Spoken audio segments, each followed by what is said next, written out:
Hello traders, this is a video technical analysis video for ticker PIP. That's Pharmathene Incorporated. It trades on the American Stock Exchange.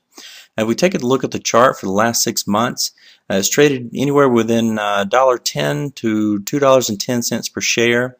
Lots of up and down movement, allowing for long and short trading opportunities. If we take a look at the last month or so, we'll see where at the beginning of June we had this very high spike of volume.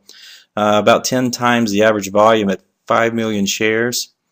It spiked up nicely up to about $1.84, and then it pulled back and sort of consolidated in the sideways pattern, which sort of looks like it might be a bullish pennant or even a bull flag formation. It's since traded above the 20 and the 50-day moving averages, which is a little bullish on this end because it's staying in the top half of the Bollinger Band range. It sort of ignored the 200-day moving average, acting as neither support or resistance, which is a little interesting. If we scroll down a bit, we can see where the MACD and PPO, both of these have an imminent bearish crossover. So what I would like to see is for this to go ahead and cross over and get it over with before making any sort of trading decisions.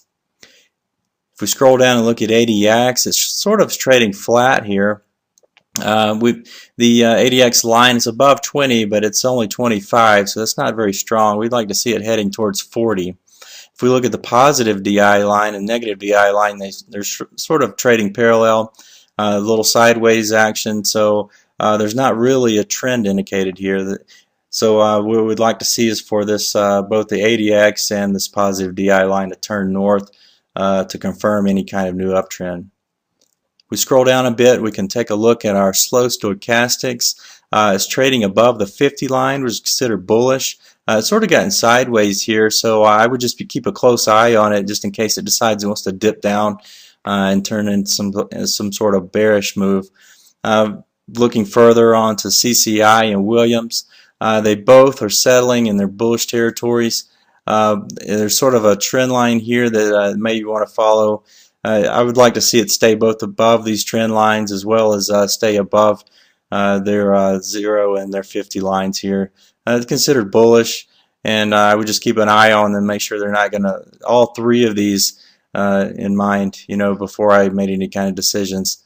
And scrolling down, also if we take a look at tricks, this is a very slow moving indicator. It's quite reliable, but then you have to be very patient to find signals on it. And if we look here where it crossed over, it made a bullish crossover right at June where we saw that huge volume spike. Since then it's sort of tapered off. It's sort of making where it looks like we can look at some trend lines here on these. So it could turn off of this trend line and turn back south. I would keep a close eye on it. If it broke through here, that would be an indicator of be a solid indicator of a bullish move, in my opinion. Further down, if we look at the accumulation and distribution, it's sort of bottomed out here. It looks like it's trying to figure out if it wants to come back up. If buying pressure comes back in, I would expect this to turn back up here. Follow the trend line here. If I saw it cross that, I'd feel that was a confirmation that it was a true bottom. We're checking money flow. It's still in the red here. It's starting to pick up just a bit. I'd like to see these red bars get shorter and shorter. We'd like to see some kind of green bar start to pop up, and that would confirm any kind of bullish reversal, in my opinion. So we'll go back up at the top of the chart. RSI, just like the other indicators, it's sort of traded sideways. It's above the 50 line, which is considered bullish. I'd like to see it stay there. So that concludes our chart analysis of ticker PIP. As always, trade smart, and see you on the boards.